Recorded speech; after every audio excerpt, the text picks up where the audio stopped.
So in just a second, we're going to talk to Sagar Enjeti, who's one of the smartest and most honest analysts of American politics, we think, about the effect of the war in Iran here in the U.S., on our politics, on our economy, on our life.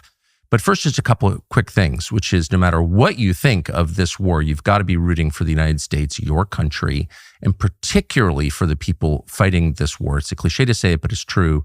They are the best people. This country produces people who voluntarily join to defend the United States, who are often put to bad use and badly treated by our political class, but that doesn't make them bad. They are great, and you got to be rooting for them, for us collectively, and saying prayers both for the country and for the people fighting on its behalf and in its name, our troops. That is real. The second thing concerns a show that we did 2 days ago about the efforts to rebuild the Third Temple in Jerusalem. We went on at some length about this and why, at its core, for some of the people fighting in this conflict in the United States and Israel and Iran, this is a religious conflict, and that we should be aware of the effects of that long-term. Religious conflicts are not typically resolved quickly. They can go on generationally. They can go on 1,000 years. In fact, they're still ongoing for over 1,000 years in some cases. So it's a big deal to have a religious war. In some ways, this may turn out to be a religious war. In others, it's just inherently a religious war. So you should know. And at the center of that conflict is this thing called the Third Temple, which does not yet exist, but some people would like to rebuild. So we did a whole show on this, seemed important and true. And in the course of that show, we described patches that some soldiers in the Israeli military, the IDF, are wearing that show an image of a temple, of the Third Temple. And we asked, where did these come from? And it seems like from accounts that we read from those soldiers online that they got these patches somehow from a group called Chabad.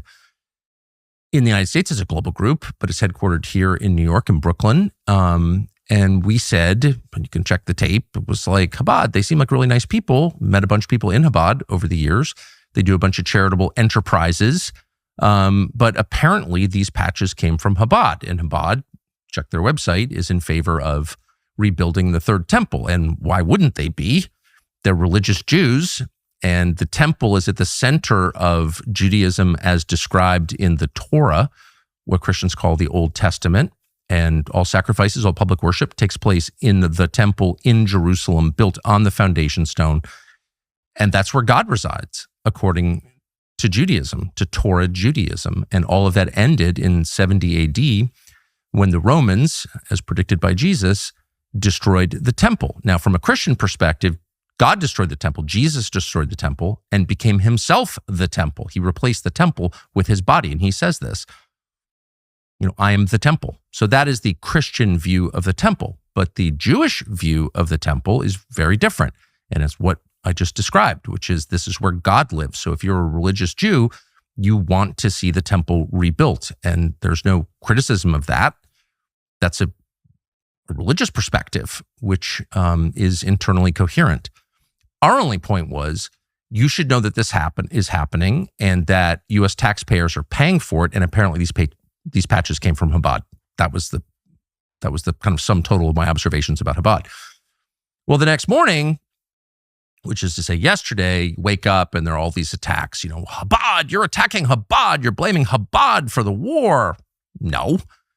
Didn't really pay too much attention to it. Of course, these are organized by, these attacks are part of a propaganda campaign waged by Israel and its proxies here in the United States, who are many, at least online. And the idea was to make this seem like an attack on Chabad, which it wasn't, and not intended to be, and wasn't, not inherently an attack. And then Bill Ackman gets in and says, you have potentially blood on your hands. You're calling for violence. And Bill Ackman is mad at me. I know Bill Ackman because nothing to do with Israel, because I once pointed out that Bill Ackman is a thoroughly mediocre intellect. Bill Ackman's not a genius. And yet Bill Ackman has billions of dollars. And how did that happen? That's not the American dream I was told about, that people with very little talent become the richest people in our country. How does that work? What American dream are you living? How did you do that? Same with Jeffrey Epstein. Guy's not very bright. It's very obvious from his texts and emails, but he wound up with $1 billion in his own island. where did the money come from? How does this economic system work, actually? Can I get in on this? And I made that point about Bill Ackman because anyone who knows Bill Ackman knows, not a genius, not like a moron or anything, but clearly not a brilliant person at all. And yet he is so rich. So that's his grudge. Understandable. People don't like it when you point that out. No one's ever answered the question, by the way, how did he get rich? But whatever. Anyway, he's mad. And so he accuses me of, stoking violence or something. And I just completely ignore it. But then I get 2 phone calls from friends of mine, people I know and have known a long time, who are involved with Chabad, both good guys, and both have kids at Chabad schools. And the first calls and says, people are really upset that you're calling for violence against Chabad. And I said, well, I'm not calling for violence against anybody, including Chabad. And I would never do that, ever. I totally reject that. And so that didn't happen. And he said, well, it'd be very helpful if you would issue a statement disavowing violence. And I said, well, gosh, I've done like 100 shows on that. I hope my life is an ongoing disavowal of violence against innocents. And I will continue to say that because I sincerely mean it from the bottom of my heart. It's my religion. So yes, I mean it. And then just to be kind of mean, I said, I will issue a statement disavowing violence against innocents in tandem with Chabad's statement disavowing violence against innocents. Knowing, of course, Chabad does not disavow violence against innocents, of course, Gaza. And they can't because they don't believe that. I think, I would be surprised if Chabad issued a statement disavowing all violence against all innocents. And of course, if they do, I will, join them for dinner to celebrate because and I will praise them for doing that. And anyone who does that will get praise from me, heartfelt, but I doubt they're going to do that. And then I get a call from another friend of mine, like an actual friend of mine saying, I don't mean to bother you, but I've got kids and they're closing the school because of your calls for violence. And I thought, oh my gosh, now I'm upset because I don't want to add at all, even inadvertently, to an environment where people are afraid or feel like they're going to get hurt. And so I guess what I would say is, of course, I'm totally opposed to violence against innocents again. But moreover, this is the product of the war that is underway now and evidence of the point that this is fundamentally a religious war whose effects are already being felt here, which is to say groups are in fear of other groups. American groups are in fear of each other. And that is just absolutely a tragedy. And we should all oppose that. And at the center of it are the most innocent of all, which are kids who are being told by adults that they could be killed for who they are. Now, think about that for a second. Think about a PR campaign or a propaganda campaign designed to make people terrified for their lives, which is what the Israeli campaign is, telling Americans that they could be killed, that anti-Semitism in the United States is so terrible, being ginned up by people like me and other people online, that they could be killed. Imagine, that's not true at all, but imagine being so unscrupulous that you would terrify kids in order to silence criticism of your territorial expansion campaign, which is exactly what this is. Israel wants to be bigger. They want their regional rivals out of the way. They want to weaken the United States, get us out of the Middle East, and they want to weaken Western Europe, which they just hate for whatever reason. They truly hate Western Europe, which is one of the reasons the Israeli government has helped move migrants into Europe to weaken and destroy it. What is that? I don't really know the answer, but it's demonstrable. They hate Western Europe. And so whatever their bizarre agenda is, in order to stop criticism of it, they're telling Americans, including children, that they could be killed to get them on side with their program. That is super dark. That is evil, completely evil. And imagine, moreover, playing along with it with your own kids, telling your own kids that people hate them and will always hate them no matter what they do because of how they were born. That is not good for kids. And I say that not just as an American, but as a father of many kids. Like, that's the worst thing you could ever do to children. Who's doing that? A lot of people are doing that. And it doesn't produce happy people. It produces unbalanced people like Mark Levin, whose mother clearly told him that. That is not a fair description of the country we live in. We live in still now, for all its flaws, a very decent country where people accept each other's differences. And there is an organized campaign underway this moment to foment religious hatred in this country, hatred of American for American on the basis of religious identity.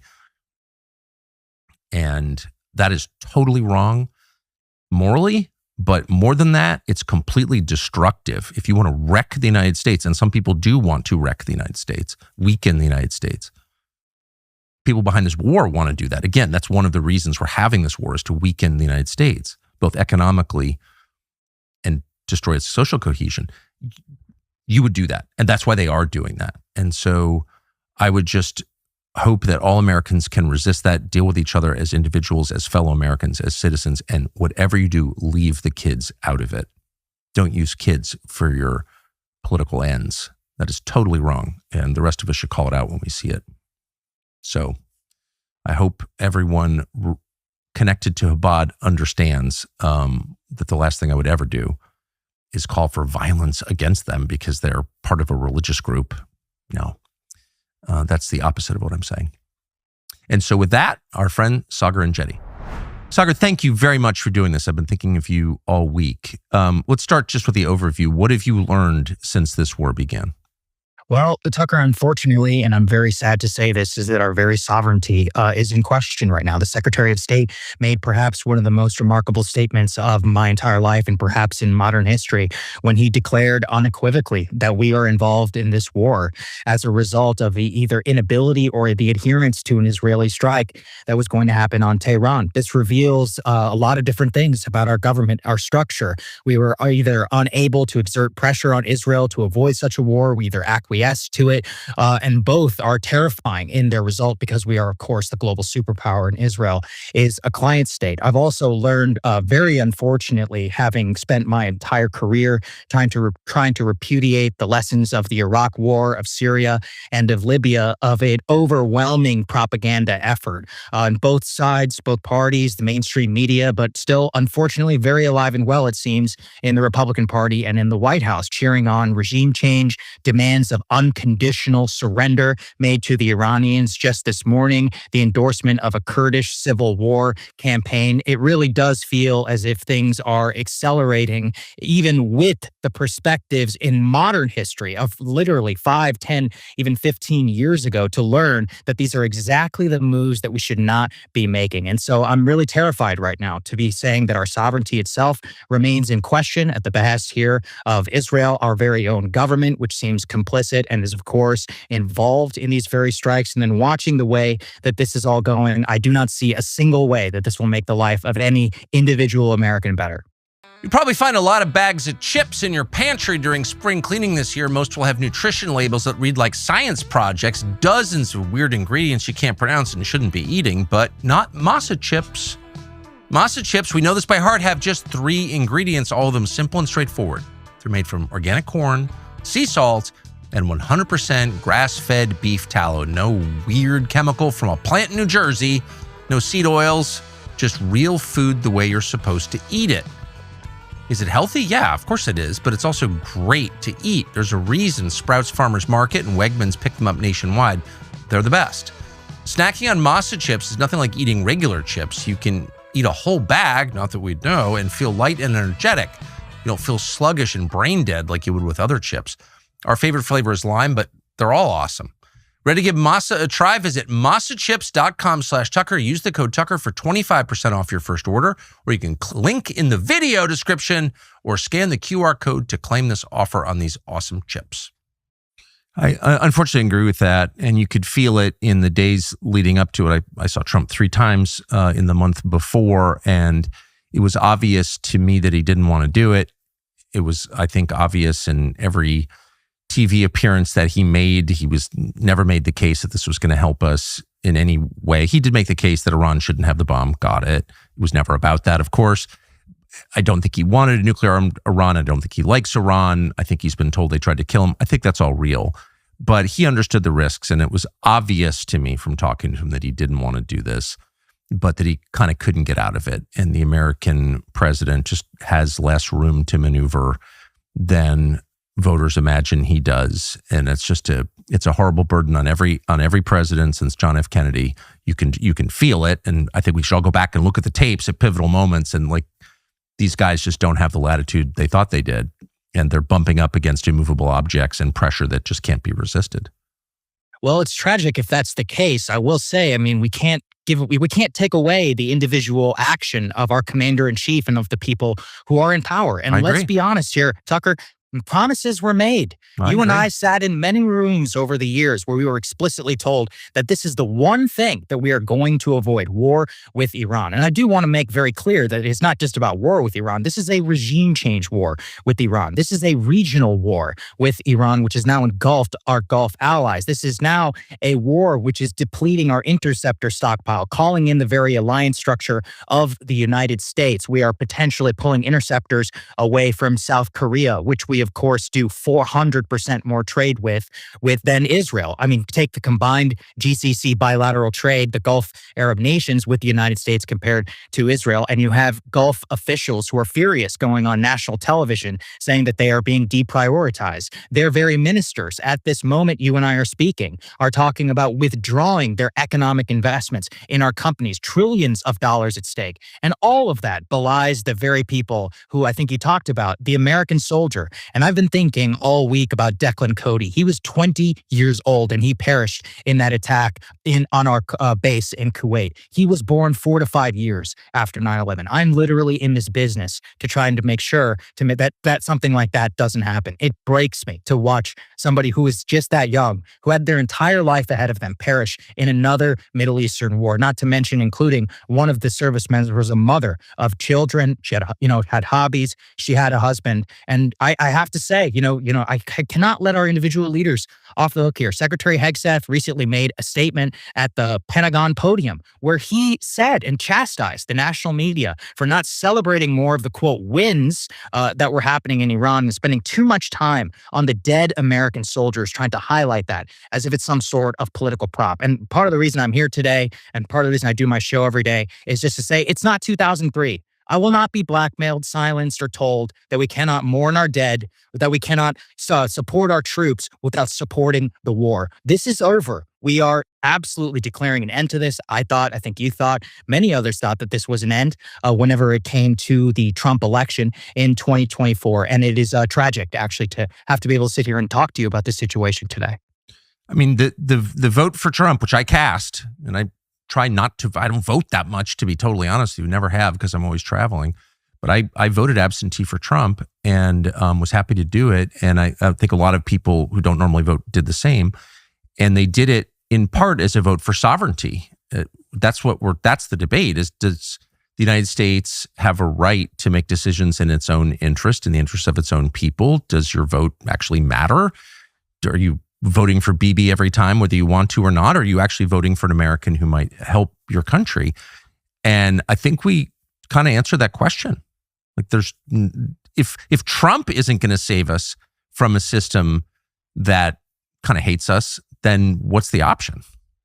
Right. And I'm pleading. I know that many people in the administration are going to listen. So let me just lay out the case already of the damage that has been wrought on the United States. Our alliance structure in the Gulf Arab nations is in question. We have multiple bases which have been hit. These are allies which pump billions of dollars into our economy. Their very lifeblood is at threat right now. Force majeure being declared. Qatar LNG production has significantly declined. The very morning that you and I are taping this, we just got a very troubling jobs report, 92,000 losses in the economy. We actually saw unemployment tick up for native-born Americans. That is the very opposite of what Donald Trump wanted on the campaign trail. An oil analyst that I deeply respect, I spoke to him this morning. If the Straits of Hormuz remain closed, he projects oil at $200 per barrel. This is a disaster, a full-fledged disaster. The very day you and I are speaking, again, gas prices are at the highest price in Donald Trump's entire presidency now so far. So you can see very clearly for the individual pocketbooks of every American, they will feel the result of this war. And then geopolitically, when you say sovereignty, what is that about? Sovereignty, the questioning of NATO, which Trump and many of his officials talked about. It's not about subsuming our national interests in transnational organizations. But even then, we are watching. If you care so much about NATO, I've been trying to make this point to the neocons, the Ukrainians are already noticing that many of the weapon systems, which would be needed to defend them if they wanted to continue this war, are going to be depleted. And they're not very high on the priority list. I talked about South Korea, about Japan, about our actual economic commitments to real allies, by the way, people who we do a lot of trade with, who love us and we love them. Watch how we are abandoning them. If you care about China and trying to project power in the South China Sea, the interceptor stockpile that we are using right now is a joke compared to what some potential conflict with Taiwan would look like. We're already slowly removing many of those options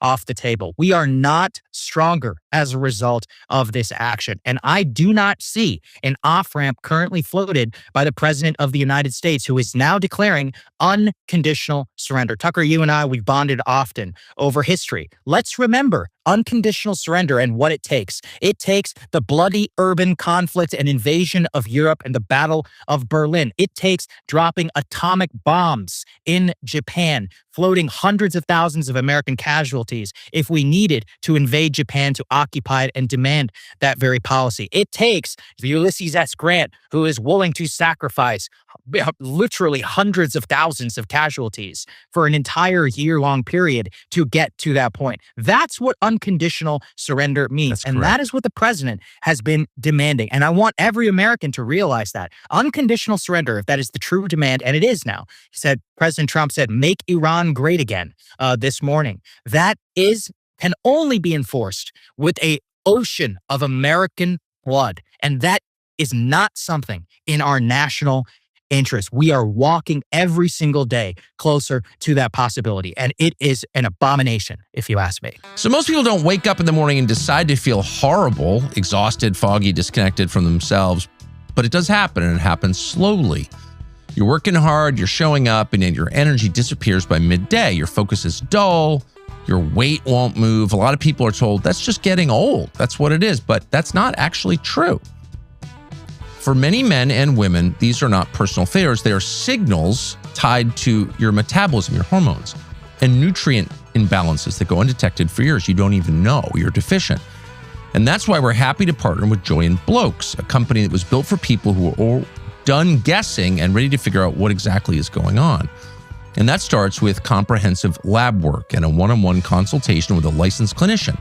An actual human being explains what's happening inside you and builds a personalized plan, which includes hormone optimization, peptide therapy, targeted supplements. So don't settle. Go to joyandblokes.com/Tucker. Use the code Tucker for 50% off your lab work and 20% off all supplements. That's joyandblokes.com/Tucker. Use the code Tucker. 50% off labs, 20% off supplements. Join Blokes. Get your edge back. Unconditional surrender means foreign troops get to rape your wife and daughter if they want. And everyone knows that. And that has been, if there's one consistent lesson of history, it means unconditional surrender means foreign troops get to rape your wife and daughter. Everyone can feel that. That's like the most atavistic instinct there is. And so to avoid that, people will do anything. And so that's why it requires that level of force to get a population subdued to the point of unconditional surrender. That's why. And so in this case, of course, we don't have the ground force necessary. I don't think Americans would voluntarily participate in it. I just don't think we can do that. It would require weapons of mass destruction. It would require presumably nuclear weapons in order to do that. And let's not lie to ourselves. We're moving toward that. Yes, and that is another important point that I think you have been highlighting here, is if you look at the decision matrix where everything is about upping the ante. A good friend of mine actually pointed out many of the Vietnam aspects that were already starting to climb. So you watch very quickly. We thought we could just decapitate the Ayatollah and they would crawl over and make a deal. It didn't happen. So then what happens? We have to start bombing the police stations, the border guards, to be able to make sure that these Kurdish CIA-backed groups can make an incursion, that they can start their civil war in part of the country, distract the security force. At every step, when the Iranians reject an American overture, the natural choice of the American president will be escalation and bombing. Already, I mean, watching statements coming out of the Pentagon, it's shocking. It's like military assistance command Tehran. They're bragging. I mean, Tucker, as an American who really was radicalized by the Iraq War, to see the chairman of the Joint Chiefs of Staff about how we've already dropped double the munitions of shock and awe, I actually felt like I was going insane, because we have learned nothing. Already they're talking about we've struck 2,000 different targets across the country. Look, you don't have to believe me. Go and look at footage from the ground. It doesn't look like civil war has erupted, civil society, or any of that. The Iranian regime remains relatively in power as of right now. And so when you, again, up the ante, which President Trump did with his demand for unconditional surrender, remember, they told us it was just about nuclear weapons, then it was about ballistic missiles, then it was about projecting terrorism or something in the region, which is, nebulous and undefinable, designed for that reason, by the way, so that we would have to be able to go to war. Well, then we now get to unconditional surrender, which is only enforceable with massive weapons, nuclear weapons in this case. And now we have two nuclear-armed powers, Israel and the United States, which are engaged in this conflict. And the Israeli part of this equation is really important. America actually does have an interest in a stable Iran because of the Straits of Hormuz, which, by the way, our empire is now having to ensure oil tankers moving through the Straits of Hormuz and potentially put all of our Navy sailors at risk to escort ships through. Does it even make any sense? Did you know that almost 80% of the oil moving through the Straits of Hormuz goes to Asia? 50% of it goes to China. So we're insuring and paying for Chinese oil for the Straits of Hormuz. But Israel doesn't care about any of that. There's even a quote from an Israeli analyst in the Financial Times who said, look, if they change the regime, great. If they have a civil war, great. If anything happens, great. As long as they can no longer pose a regional threat to the nation of Israel, then the Israelis are happy. We have divergent interests, actually, in what happens in the country of Iran. But this president has fused them with Bibi Netanyahu. And by doing that, he has sold us truly into Pandora's box. And now, even extricating from this situation, if the president just declared victory today, which, by the way, Mr. President, please do so. It will be the best thing, smartest decision that you have ever made in your entire presidency. Unfortunately, I don't think that's going to happen. Even if he did, think about all the fundamental questions of U.S. alliances that were already in the minds of these Gulf leaders, of Japan, of South Korea, of Taiwan, any potential U.S. ally around the globe. Hundreds of billions have already basically been put to the test. The war is costing, internal Pentagon projection, $1 billion per day every single time that this goes on. And extraordinary measures are already being taken. I just read this morning, the Russians are providing intelligence to the Iranians to help them target U.S. bases. Not like we can complain, can we? That's how the Pentagon runs the entire Ukraine war. As we learned from the Discord leaks, we do their battle damage assessments, we give them the coordinates, and we tell them exactly where to shoot. So we are entangled in a deep conflict, which has immense risk for the global energy markets, for our own soldiers, for the region. We've talked also about sovereignty. Let's talk about the refugee crisis. My favorite question that you asked Ted Cruz. He didn't even know the population of Iran. 92 million, by the way. 92 million. 1/3 almost the size of the United States of America. Destabilize a country which, if we give them the Gaza treatment, which again looks currently potentially likely, and especially when the Israelis are involved, what does that mean? Mass immiseration, mass refugee flows all across Middle East, across Europe. Turkey is already, you have Naftali Bennett, the former Israeli prime minister, already saying, oh, actually, Turkey is already now a threat to Israel. A friend of mine predicted the dissolution of NATO will not come from America. It will come from an Israeli action on Turkey. And I hate to say it, it looks even more likely today. Turkey, again, actually a good ally. We have a good base there. We have a decades-long relationship. All of that apparently is being thrown out as long as it's in Israel's national security interests. So if you game this out a little bit, what that means, because countries under threat flee to safety, just like people do, if our allies in the Gulf, which are real allies, actually, like we get, as you just said, we get massive benefit from our alliances with these countries. But if they feel unprotected by the United States, and it seems like they do, because they are, they're going to go somewhere else. It's same for Turkey. So I'm not for NATO because I don't think it's fully under U.S. control. On the other hand, the option is powerful states, emerging states like Turkey, which is not getting less powerful with time, will align with the BRICS, of course. And yes, so, absolutely. So the net effect of this is to weaken the United States, to get us to pull out of the Middle East, which Israel wants, and to weaken the Gulf states and to destroy Europe, which Israel hates for some reason, has always hated Europe. So, I mean, maybe there are obvious reasons. I don't know, but they have abetted the decline of Europe very aggressively. Now you're seeing Iranian refugees massing in France to cross the English Channel. This is this morning to Great Britain. So it's already happening. The migrant flow is already going into Europe. Like, tell me that wasn't the point from the start. Of course it was.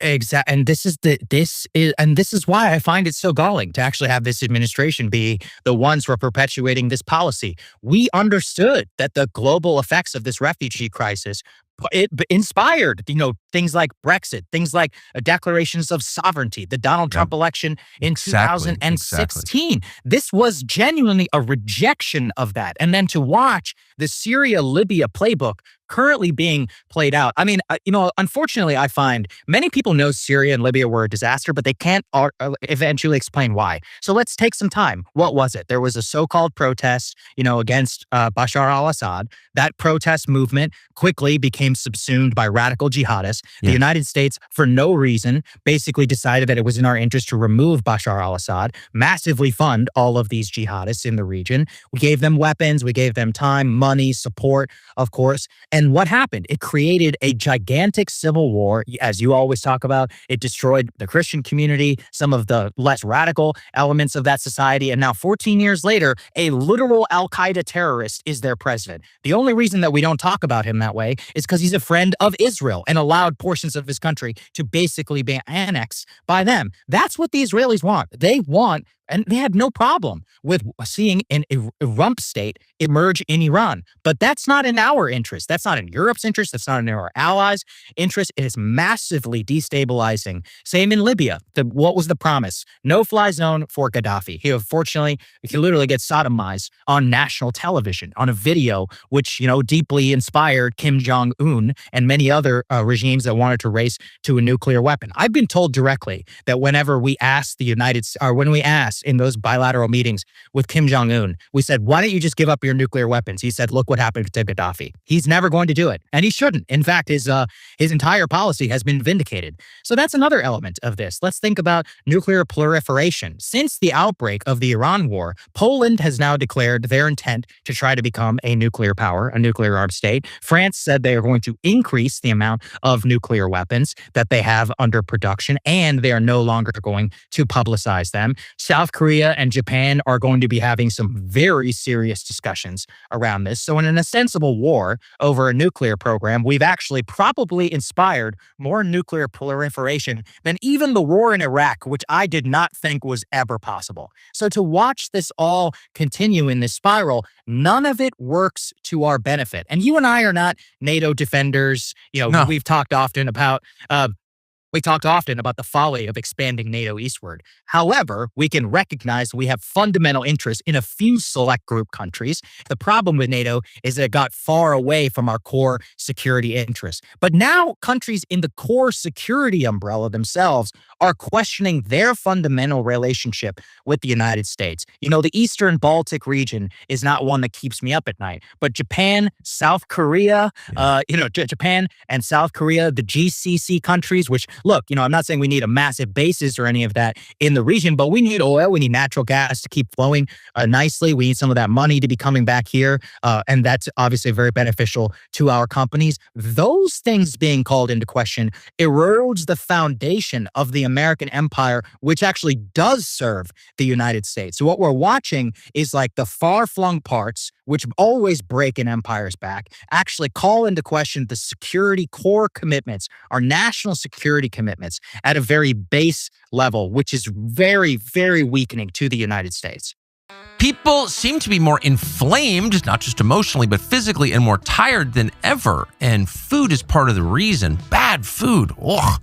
Tastes good, but not good for you. For most of human history, people ate actual food, stuff that your body recognizes, but now you eat a ton of chemicals. Paleo Valley is the solution to this. Paleo Valley's bone broth protein is made from, 100% grass-fed and finished beef bones. That's it. No fillers, no additives, no weird industrial byproducts.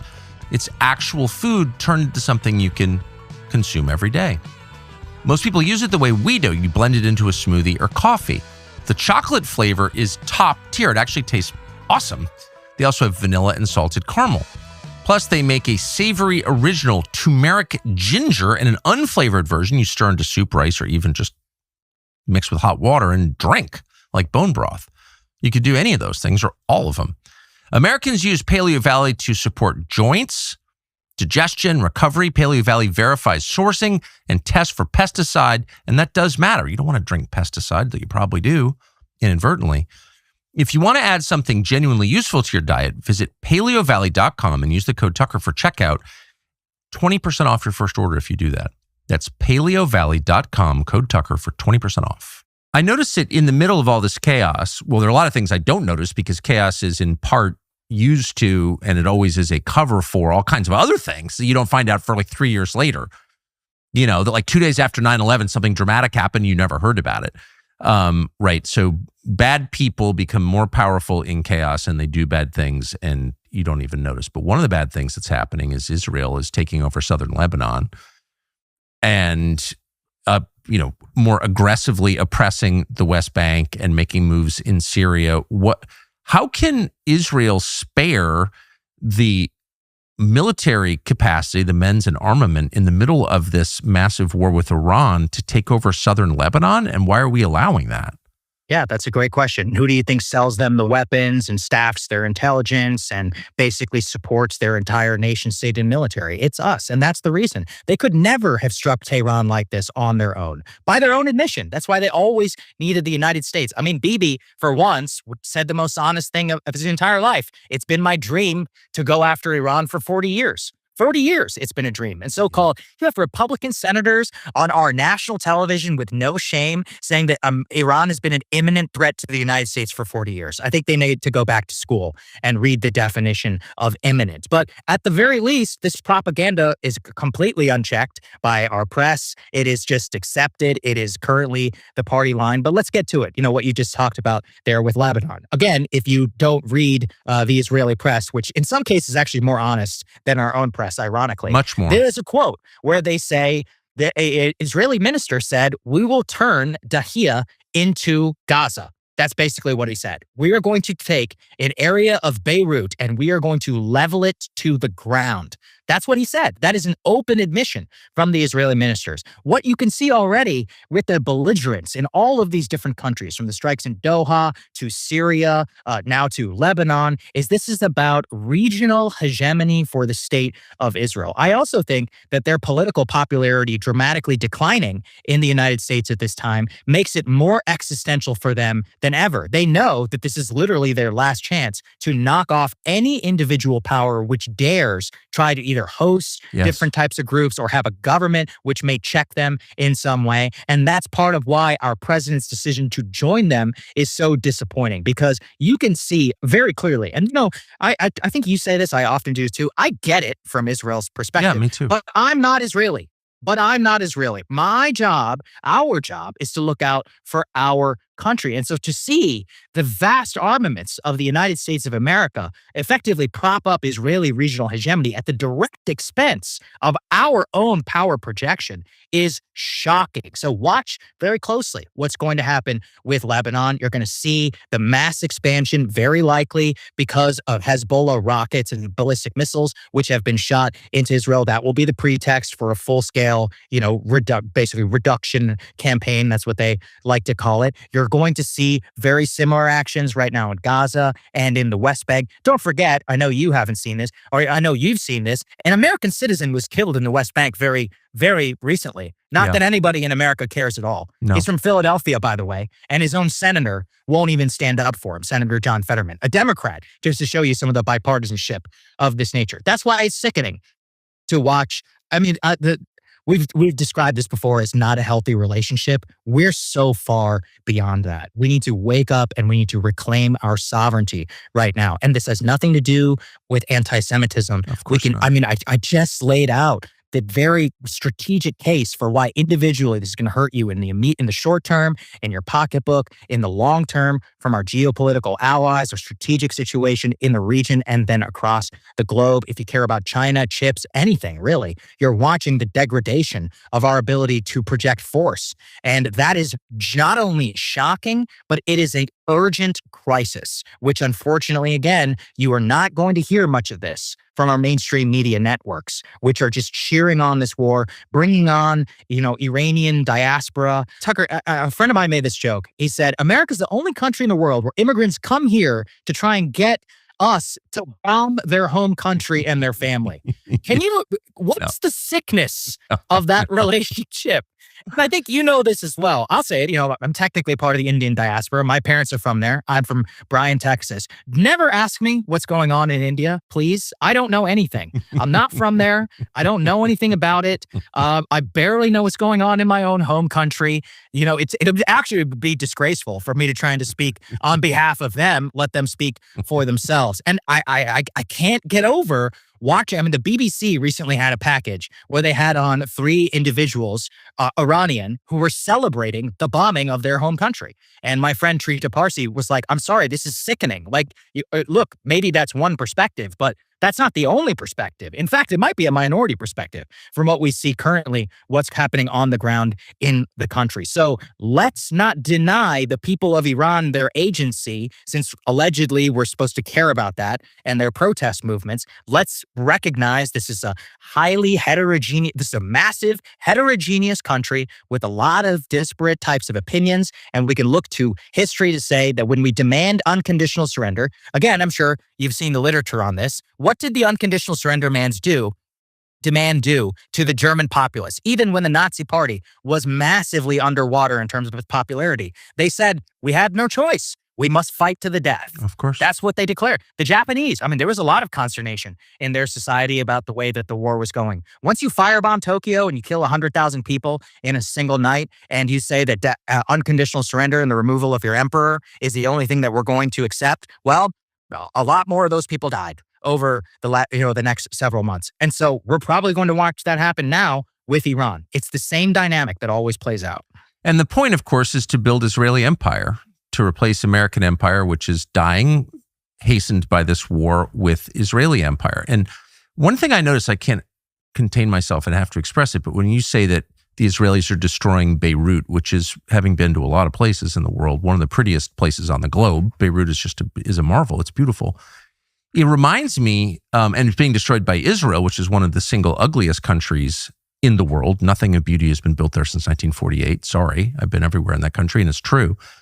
That the nature of this emerging empire is destructive, and it always seems like beautiful things wind up being destroyed. Europe, right? Beirut, parts of Syria, the holy sites.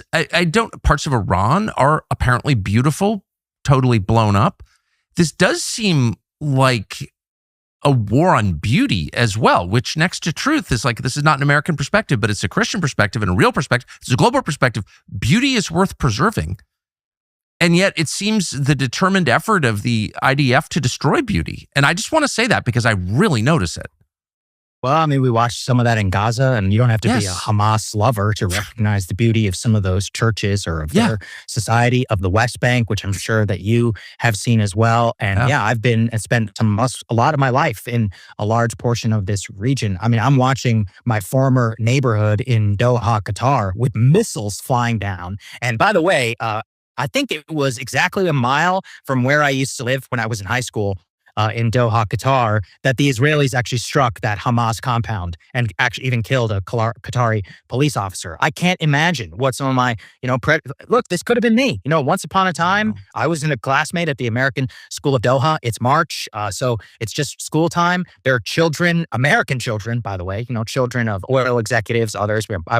My child are professors of many American universities which operate there, who are now in a panic mode trying to get out of the country as their airports are shut down. There are 1 million plus Americans who live in the region, and it has been very short. The evacuation notices that went out, they clearly were not planning for this. And actually, that's a major indictment of our current force projection as well. It's pretty clear, and Donald Trump said this. He said, we were surprised by the attacks on the bases, which is shocking because I think you knew that was going to happen. Of course. I knew that was going to happen.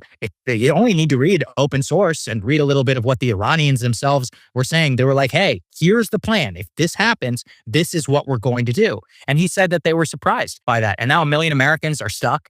Ambassador Mike Huckabee, who, by the way, supposedly cares so much about Americans. I saw his guidance for Americans in Israel trying to get out.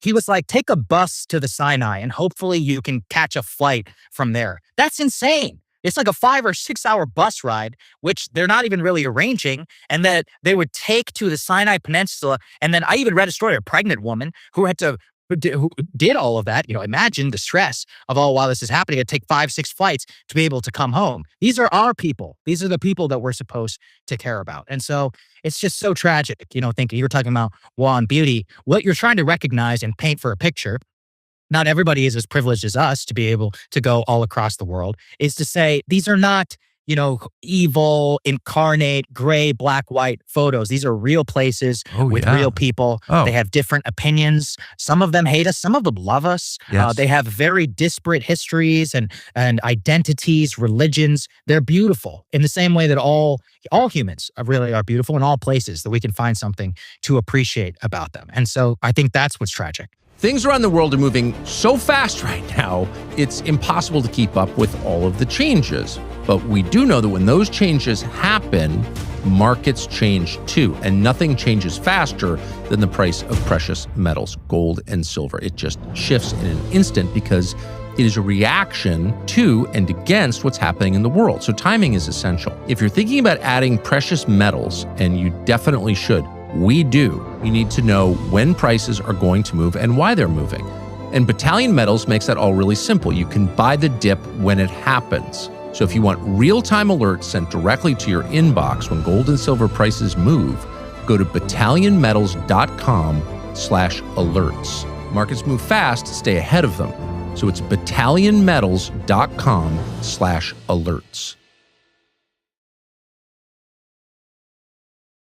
Well, anyone who's been in the Middle East can tell you. They're great places and they're terrible places, but some of these places, Amman, Jordan, is one of the great places in the world. It's gorgeous. It's unbelievable. Doha at night. I don't want to go on about it, but let me just say, great things are being destroyed. And this is, I was thinking this morning, kind of the last gift of the boomers.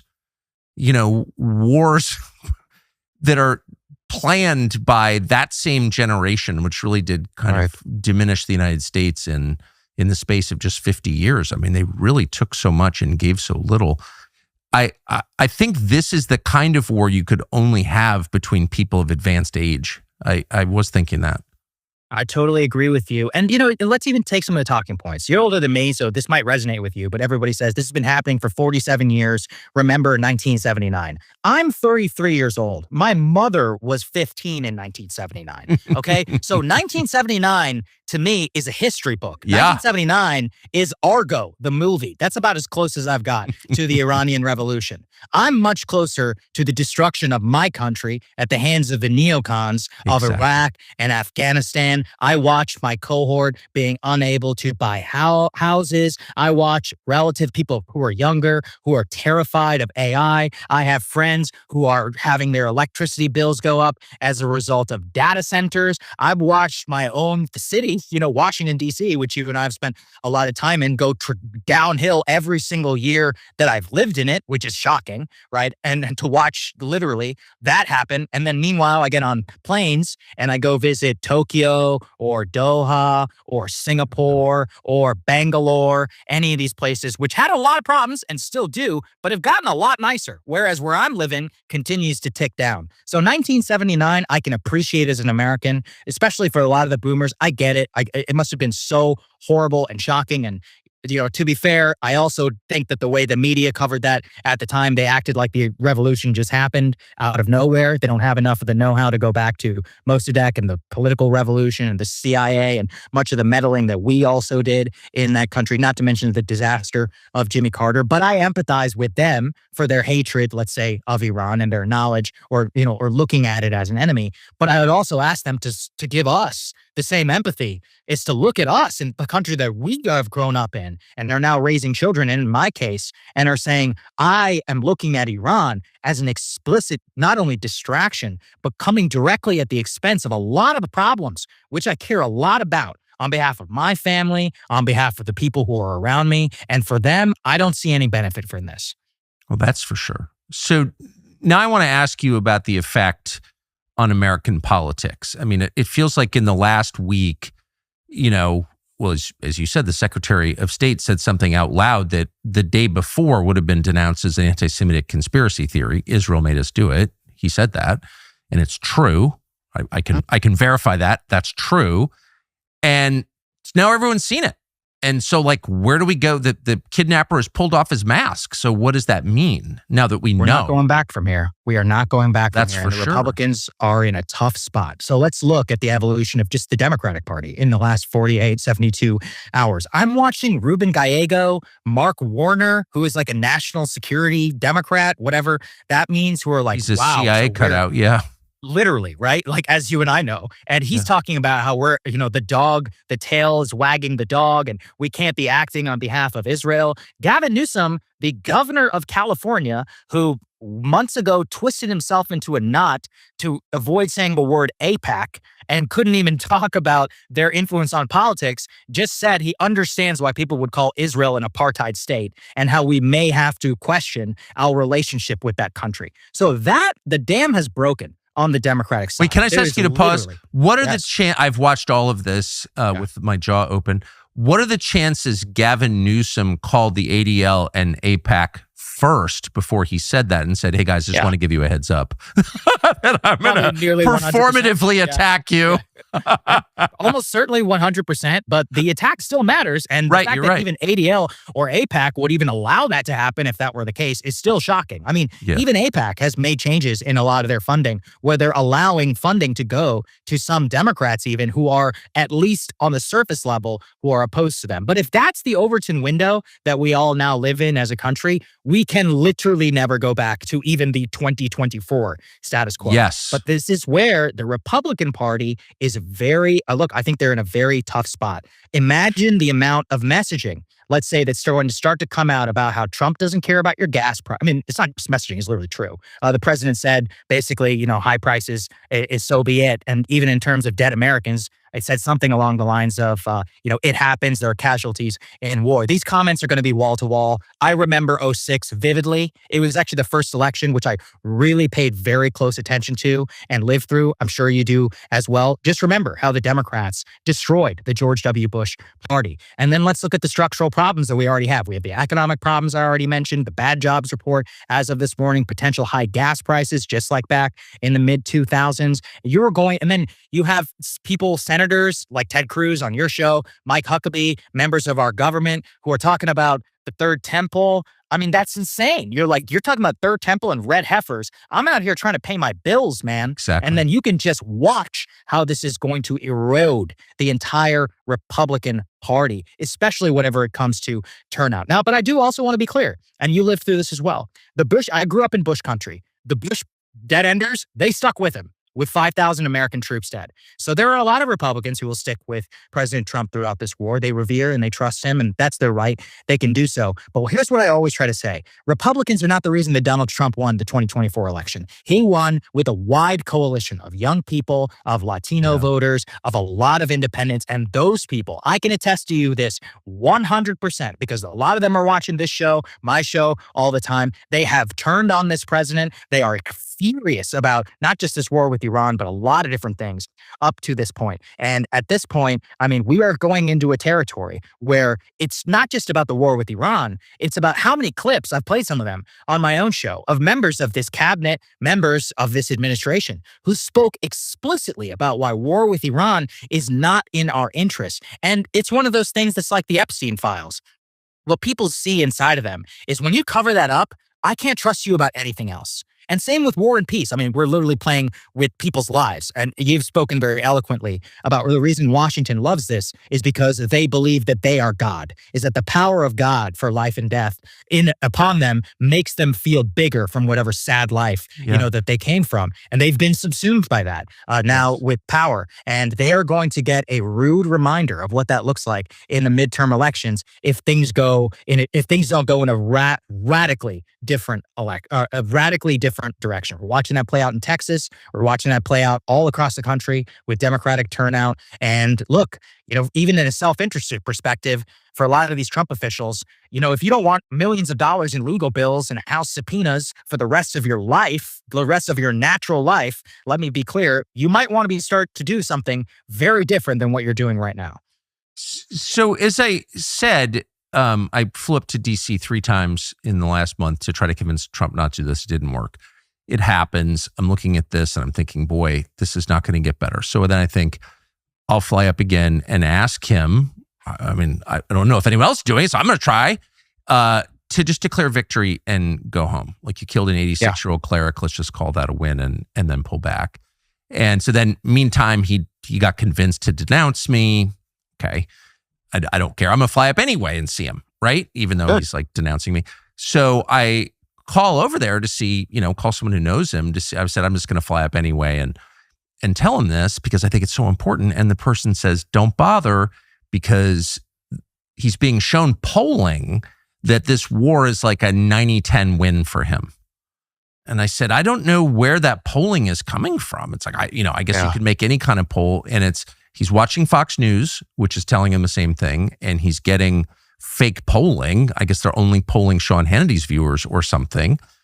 And so I'm not sure that there's a sense, as if this was yesterday, because I was getting so agitated and worried. I don't think that there's a sense that this is unpopular. Like, I think there's an information vacuum here.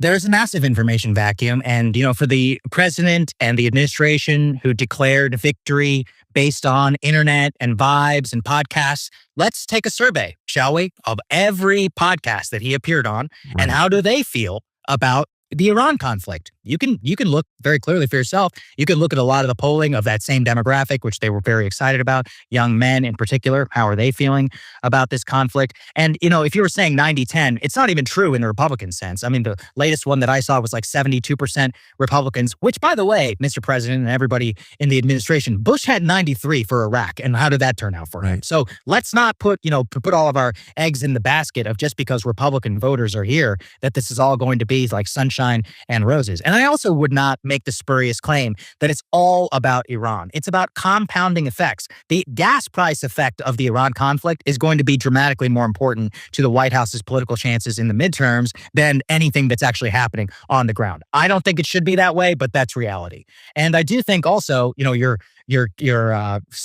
inclination to get him to try and declare victory, that's the correct move from a strategic perspective, an economic perspective, from every political perspective. You don't want the entire country's national discourse focus on Iran.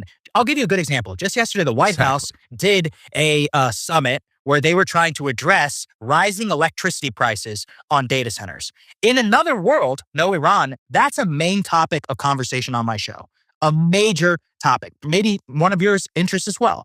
But in the middle of war and peace and death and everything that's happening, the amount of coverage that got is zero. Exactly. The president just gave his State of the Union. He had a lot of things in that State of the Union. Iran, it didn't come until the 70th minute, I think. What was the rest of it about? The economy, about gas prices, about jobs, Mr. President and others. Like, that's what people really vote on. And so there's also in Washington and in media, there is literally zero sum whenever it comes to people's attention, the news's attention, media. And it's not like we're doing the wrong thing. Matters of war and peace are unironically more important than data center electricity potential plans. But if you want people to be even acknowledged that you're focusing on those types of things, you cannot be having foreign adventurism run amok in the Middle East and be declaring things like unconditional surrender, which is going to be the headline of every major news, every news organization in America.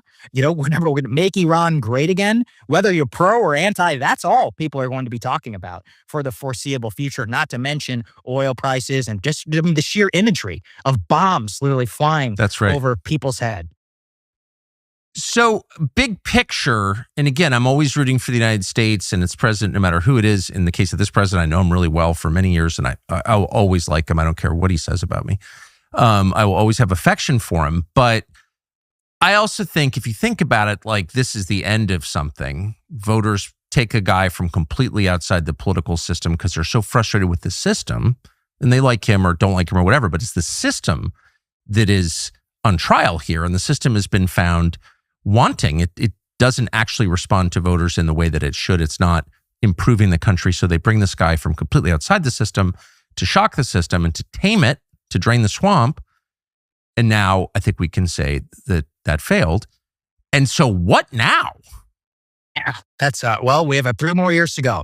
I put a book behind me, the George W. Bush book, and it gave me no pleasure to do so because the parallels I'm watching already to 2004 to 2008. Let's think about it. We've got a squishy economy with some problems. We've got a Middle Eastern conflict, potential energy crisis. We have an AI potential bubble, which could pop at any moment. We have Democrats who are radically enthused with no leader at the top, meaning they get to have an open debate in their party. They can say things that are a lot more honest than the person who has a leader at the top of their party. They can have real function and they can actually debate things out in the open. That's very healthy for a political party. And that's exactly how the Democrats really ascended from power from 2004, the failed John Kerry campaign, to winning, 55% of the vote under Barack Obama. That was a very good process for them. Well, I'm watching it all play out step by step by step. And it's very similar, like you just said, about the revolution. There was a revolutionary aspect to the Donald Trump campaign. The second one, more so than the first, in my opinion, and affirmed, I think, with the popular vote, where it truly was revolutionary in terms of it.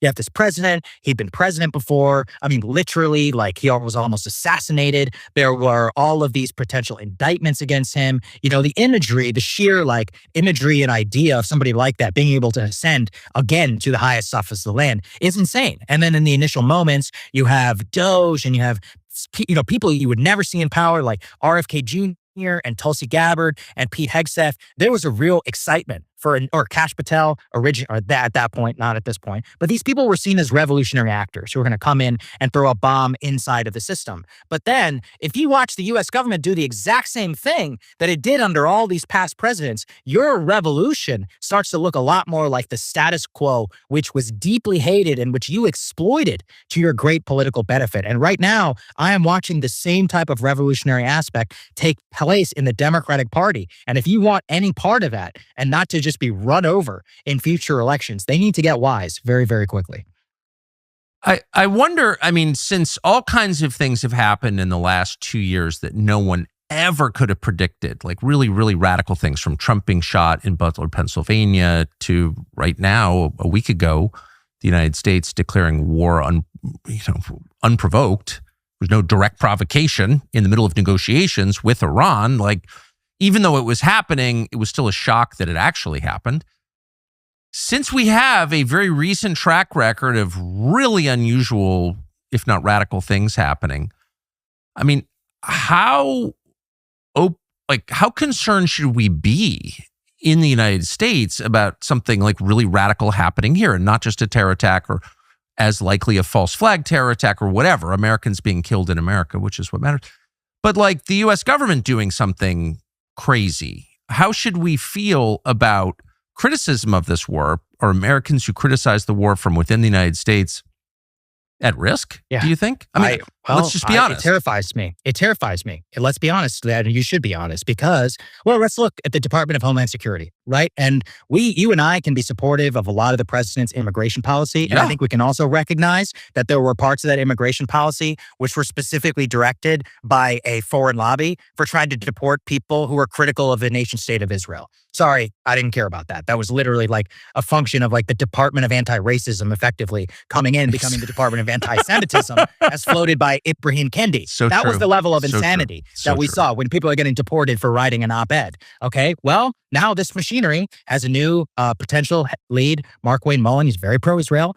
Well, also, let's see, that could get, marched and created into an organism where already, I've seen calls for people who are critical of the war, it should be silenced, should be subpoenaed. I think I saw that one about you. They said that you should be subpoenaed and dragged. They said I should be imprisoned. Yeah. Right. Imprisoned. Right. Didn't somebody say you should even be put into an internment camp? Yep. This is how it all happened, guys. I mean, this is how it all the Pearl Harbor to internment camps for Japanese was like this. It was a blink of an eye within a year-long period. That's how it happened, where we stripped all of these Americans of their fundamental rights and locked them in a camp.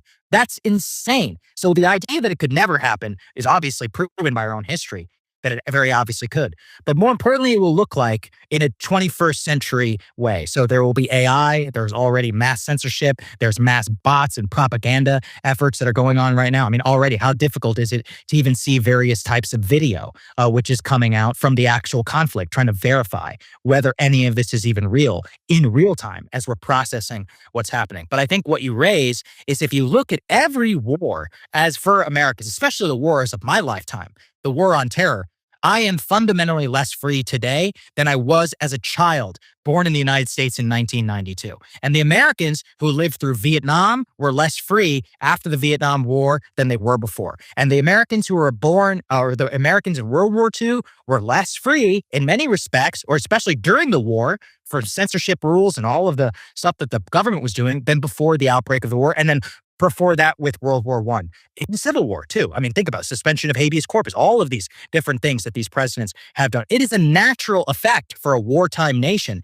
to crack down on speech and specifically critical speech of those war efforts. And we should be afraid. Even if you like the person who is in power, you need to recognize that this is a historical trend which goes back through our entire history. It's part of the reason I think that you and I abhor war so much. And we also, this is the scariest part, is when you watch this censorship be self-imposed on media organizations and you create a system and an incentive structure such that criticizing the war will remove, any professional ability that you may have to advance yourself. Specifically, let's say as a policymaker in Washington, you and I know dozens of people who are in power. They don't support this war. They can't say anything out of fear of losing their job. I'm not just talking about in the White House. I'm talking about in the entire, national security apparatus, the think tanks or others, because they're afraid, of either being called by the donors or for saying that you're being too critical of something that the president supports. Open debate and free speech, the inability to have any of that in the lead up to Iraq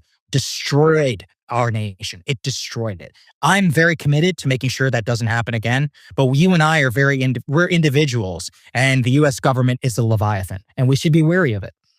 Are you? I mean, as someone, and this is not flattery, but it's sincere. You were one of the very first people to see this realignment in American politics. I mean, 10 years ago. You saw it very clearly, and you staked your whole career on it, and you were right, and that's why you've been successful, I would say. So it's worth listening to your prediction, I think, on this question. Do you see a crackdown on civil liberties, human rights in the United States coming up because of this war? Or the war is a pretext for what was already in the plans, but do you see that happening? I could see it easily happening. And we already have the machinery, as we saw with Israel criticism and the so-called Department of Anti-Racism. I've raised several cases to you, Tucker, of the Department of Justice getting involved in campus incidents, which is insane, by the way. I opposed that under Obama. Yeah. I opposed that under Biden. I oppose it now. I'm going to stick to my principles. The machinery for that is already laid. And it is one that should really terrify us. And you and I are in a unique position. We can speak out. I don't really care about myself. I care about the individual person who is relatively powerless with 200 or so followers getting a knock on the door by the FBI saying, hey, why did you say this? What did you mean by that? And that very level of harassment is chilling, not to mention at institutional level. Who knows? I mean, will the government find people? Look at the situation with Anthropic and Claude, right? I mean, you have this showdown between the Pentagon and Anthropic over the use of AI, their technology in a time of war, demands over human oversight. The government's basically saying that's unacceptable. You don't get to dictate those terms to us. They can blacklist you as a company, literally blacklist you for not agreeing to those terms. That's fine. That's their right. But think about that. I mean, they're basically saying that not only are they not going to use the tech, they're not blacklisted from all U.S. government contractors, which is massively, massively impactful to their entire business. This can happen across the board. And you can look at the CBS acquisition right now with Barry Weiss in charge of CBS News. Censorship doesn't just happen. And censorship and reduction of civil liberty does not just happen at the government level. Corporate censorship, corporate power can be just as much of a threat to your individual liberty as the government power. I mean, this is the last English-speaking country, probably the last country in the world in which attitudes have not yet been criminalized, at least officially. But Australia, New Zealand, Canada, every country in Europe, you're not allowed to have certain attitudes. You can go to jail. Like, your opinions are crimes. They are literally thought crimes.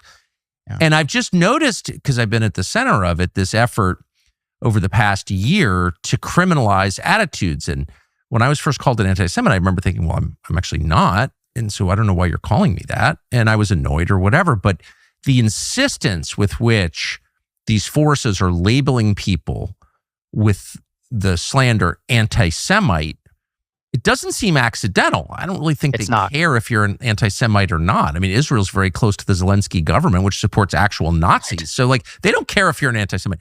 This is an effort to set the stage for prosecutions. That's what I'm starting to think. Do you think that's too paranoid?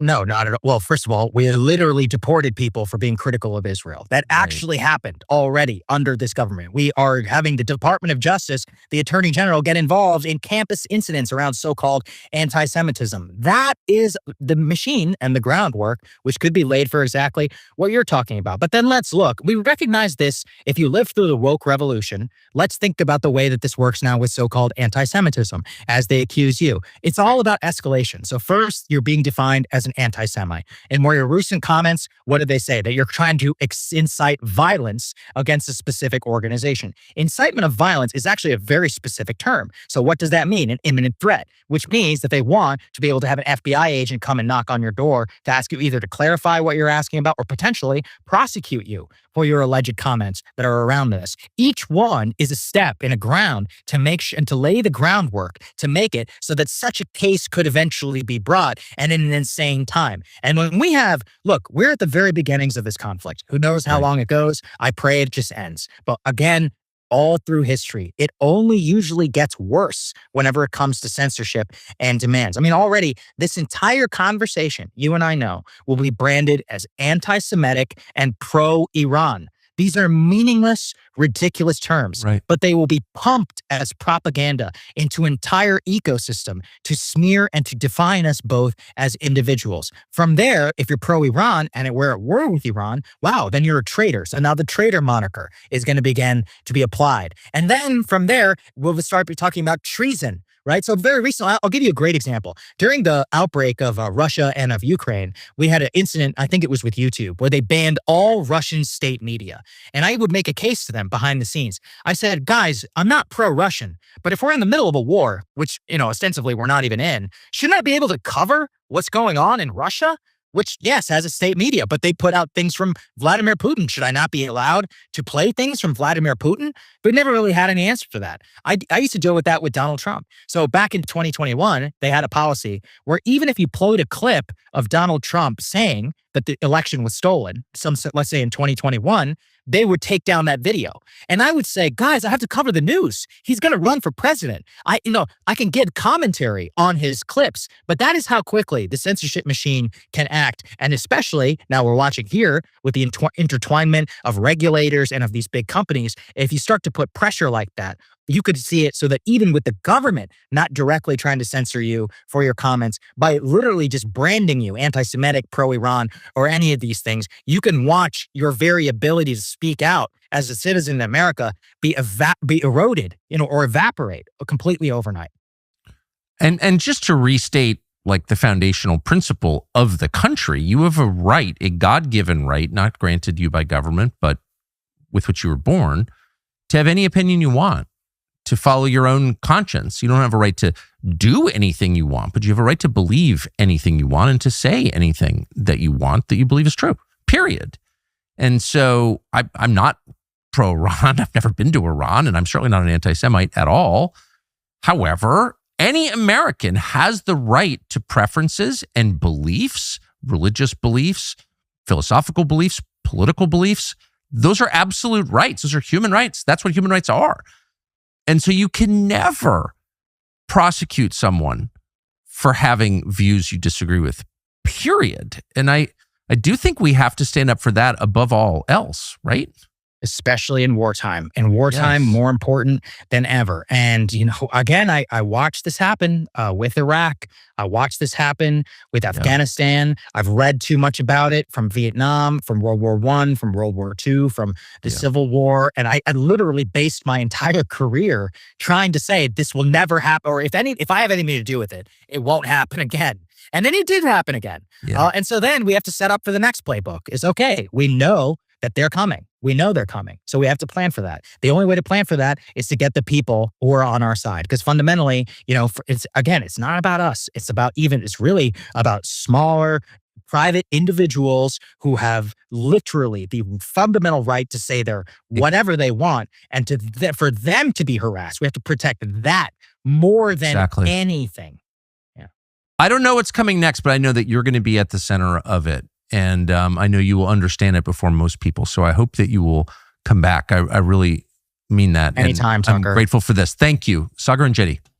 Great to see you. Thank you, Tucker. And thank you for everything that you do and for giving me my own start in this business. I'll always be so deeply thankful. Man, if I knew you were as smart as you turned out to be, I would have paid you more. I'd still be working here. That too. I would have liked that too. Thank you, Sagar. Great to see you, man.